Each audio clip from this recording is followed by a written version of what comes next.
December 7, 1941. Pearl Harbor burns, and Japanese Zeros dominate Pacific skies. For months, Allied pilots faced a brutal reality. Japanese aircraft seemed unstoppable, their pilots legendary. But as the war progressed, new Allied fighters emerged from American factories, planes so deadly that even Japan's elite aces learned to fear them. These machines turned the tide of aerial warfare. Today, we're counting down the 10 fighter planes that Japan simply couldn't shoot down. Let's begin our journey.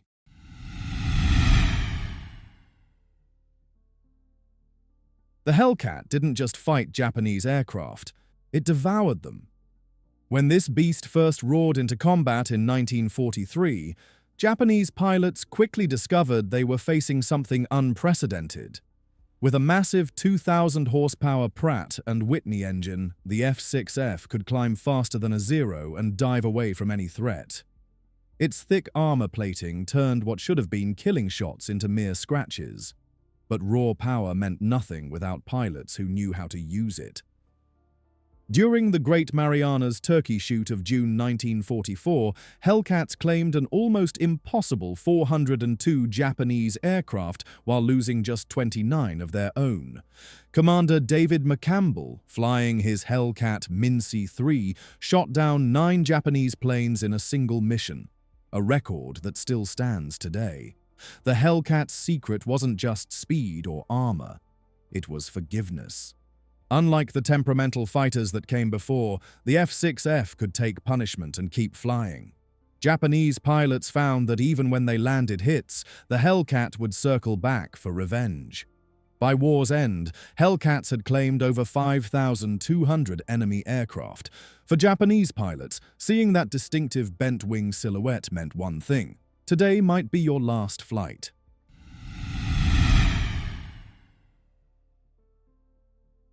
They called it the Jug, and Japanese pilots learned why the hard way. When the P-47 Thunderbolt first appeared over the Pacific, Japanese pilots couldn't believe their eyes. At 8 tons fully loaded, this wasn't just a fighter, it was a flying fortress. 8-ton 50 caliber machine guns could turn a Zero into confetti in seconds, while armor plating thick enough to stop cannon shells kept American pilots alive. Captain Robert Johnson discovered just how tough his Thunderbolt was during a mission over Europe. After taking hits from German fighters and flak that would have destroyed any other aircraft, Johnson counted 200 holes in his P-47 and still made it home. Japanese pilots in the Pacific faced the same reality. You could hit a Thunderbolt, but killing one was another matter entirely. The real nightmare for Japanese pilots came when Thunderbolts started carrying drop tanks, extending their range deep into enemy territory. Suddenly, nowhere was safe. The massive Pratt & Whitney R2800 engine could push the P-47 to over 400 miles per hour in a dive, fast enough to catch anything the Japanese could put in the air. But speed was just the beginning. When those 8 machine guns opened fire, they delivered 100 rounds per second. Japanese pilots called it the Storm of Steel, and once caught in it, few ever escaped.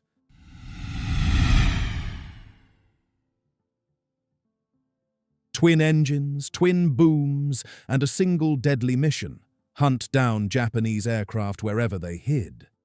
The P-38 Lightning was unlike anything in the sky. Its distinctive silhouette earned it the Japanese nickname Fork-tailed Devil, and for good reason. With 2 Allison engines providing massive power and range, the Lightning could fly deeper into enemy territory than any other Allied fighter, staying longer and hitting harder. But it was April 18th, 1943, when the Lightning truly earned its legend.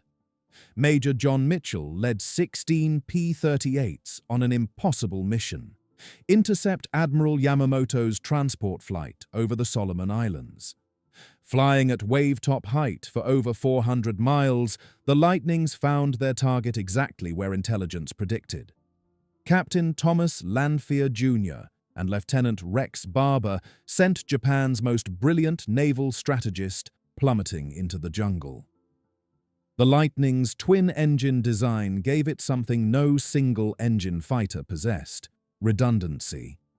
Japanese pilots discovered that even when they managed to damage one engine, the P-38 would keep fighting. Its concentrated nose armament, one 20mm cannon and 4.50 caliber machine guns, fired through the propeller arc with devastating accuracy. At altitudes above 25,000 feet, the Lightning was virtually untouchable. Japanese pilots found themselves looking up at contrails, knowing death was diving toward them at over 400 miles per hour. Coming up at number 7, the fighter that turned dogfighting into an art form, leaving Japanese aces spinning toward the ocean below.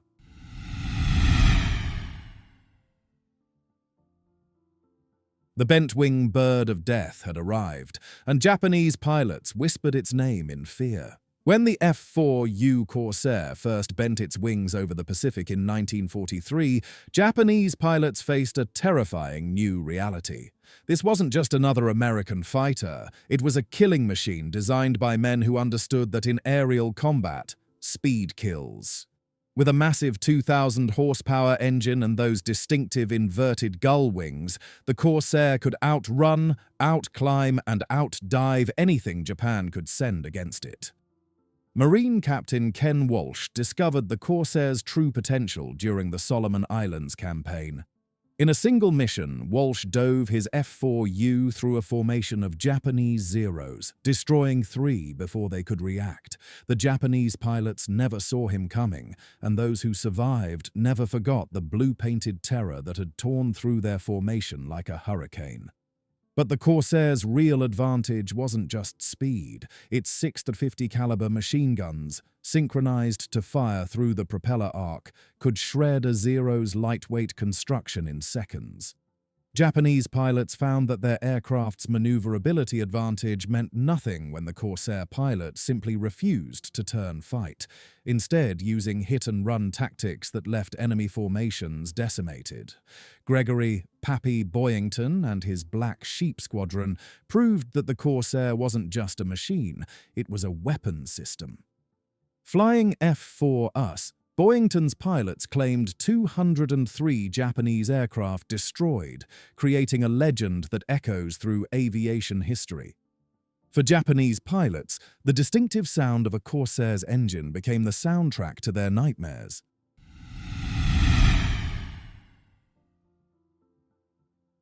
The fighter that flew farther, fought harder, and killed more efficiently than anything before it, the P-51 Mustang. When this sleek machine first appeared over Japanese-held territory in 1944, enemy pilots faced an impossible equation. Here was a fighter that could match their speed, exceed their range, and outfight even Japan's most experienced aces. Its graceful lines concealed a revolutionary design that redefined air superiority forever. Major George Preddy knew it better than most.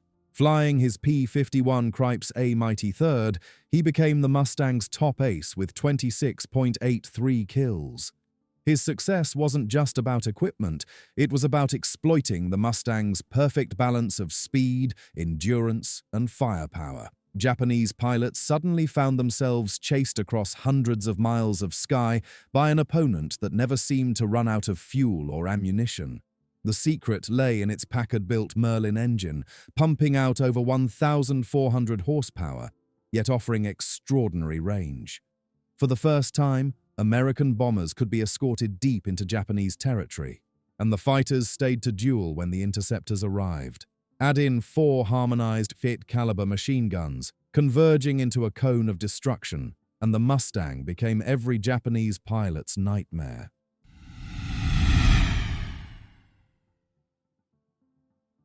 The unconventional killer that proved sometimes the strangest designs are the most deadly. The P-39 Airacobra looked like no other fighter in the sky, and Japanese pilots quickly learned that appearances could be deceiving. With its engine mounted behind the pilot and a 37mm cannon firing through the propeller hub, the Airacobra was aviation's equivalent of a sniper rifle. When that cannon connected, Japanese aircraft simply disintegrated. Soviet pilot Alexander Pokrishkin, flying American-supplied P-39s on the Eastern Front, demonstrated the Aerocobra's lethal potential by claiming 59 kills. But it was in the Pacific where the P-39's unique design truly shined. The heavy cannon, originally intended for anti-tank work, proved devastating against Japanese bombers and their lightweight fighters. Captain Bill Fiedler discovered the Aerocobra's hidden talent during the defense of Australia. When Japanese bombers approached at low altitude, Fiedler's P-39 could intercept them with devastating effectiveness. The 37mm cannon required only 1 or 2 hits to bring down even the largest Japanese aircraft, while the 2.50 caliber machine guns could shred fighter escorts. Japanese pilots found the Aerocobra's low-altitude performance particularly frustrating. While their Zeros could outmaneuver most American fighters, the P-39's superior low-level speed and climb rate made it nearly impossible to escape. The distinctive whine of the Allison engine became a death song that echoed across Pacific battlefields.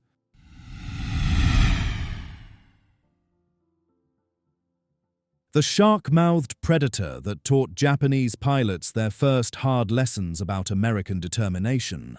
Long before Hellcats and Mustangs ruled the skies, the P-40 Warhawk was already making Japanese pilots pay in blood. Those distinctive shark teeth painted on the engine cowling weren't just intimidation, they were a promise that this particular predator had already tasted Japanese blood and wanted more. Claire Chennault's Flying Tigers proved that the P-40's limitations could be turned into advantages with the right tactics. Flying P-40s over China and Burma, the Tigers developed hit-and-run techniques that maximized their aircraft's strengths while minimizing its weaknesses. Dive on the enemy, fire and escape. Never turn fight with the more maneuverable Japanese aircraft. Colonel Gregory Boyington, before his legendary Corsair days, flew P-40s with the Flying Tigers and quickly learned that the Warhawk was a killer when flown correctly. The 650 caliber machine guns could destroy any Japanese fighter with a good burst, while the P-40's rugged construction meant it could absorb punishment that would down other aircraft. But the P-40's real advantage was psychological. Japanese pilots had been told they were facing inferior American equipment and training. When Flying Tiger P-40s started shooting down experienced Japanese pilots with alarming regularity, it shattered the myth of Japanese air superiority. The shark-mouthed Warhawk became the symbol of American resistance in the Pacific's darkest hours, proof that even with older equipment, American pilots could bite back.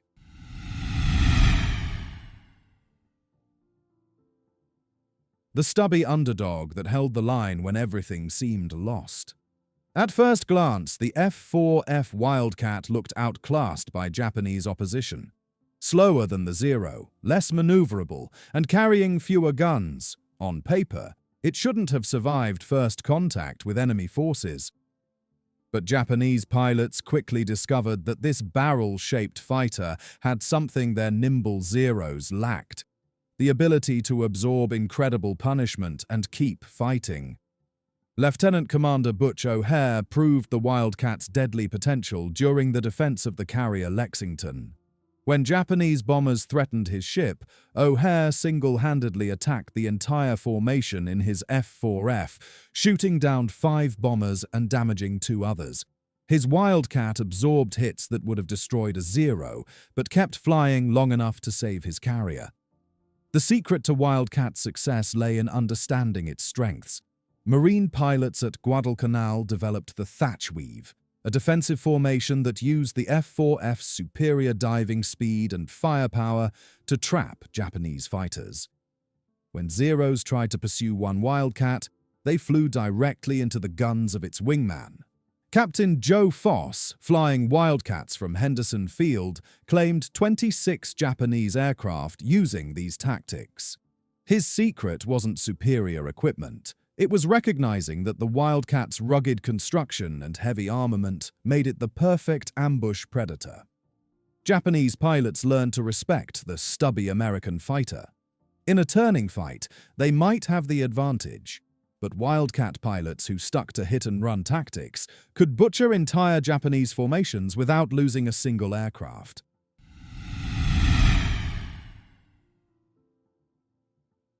By 1941, the P-26 Peashooter was already ancient by aviation standards. Fixed landing gear, open cockpit, and fabric-covered wings made it look like a museum piece compared to modern Japanese fighters. But Filipino and American pilots flying these relics taught Japanese airmen a harsh lesson. In the right hands, any weapon can be deadly. Captain Jesus Villamor of the Philippine Army Air Corps proved that courage could overcome technological disadvantage. Flying his P-26 against modern Japanese fighters, Villamor claimed several kills through pure aggression and superior marksmanship. His tactics were simple. Get close enough that the P-26's twin machine guns couldn't miss. Fire until the enemy went down, then escape before his slow aircraft could be caught. The P-26's fixed landing gear actually provided an unexpected advantage in the rough airfields of the Philippines. While Japanese fighters required carefully prepared runways, Peashooters could operate from cow pastures and rice paddies, appearing where enemy pilots least expected them. Lieutenant Boyd Wagner, flying P-26 and later P-40S in the Philippines, discovered that the Peashooter's slow speed could be an asset. Japanese pilots, accustomed to high-speed combat, often overshot their targets when attacking the lumbering American fighters. This gave Peashooter pilots brief windows to line up killing shots. The sight of a P-26 shooting down a modern Japanese fighter became a symbol of American resilience, proof that superior training and determination could triumph over advanced technology.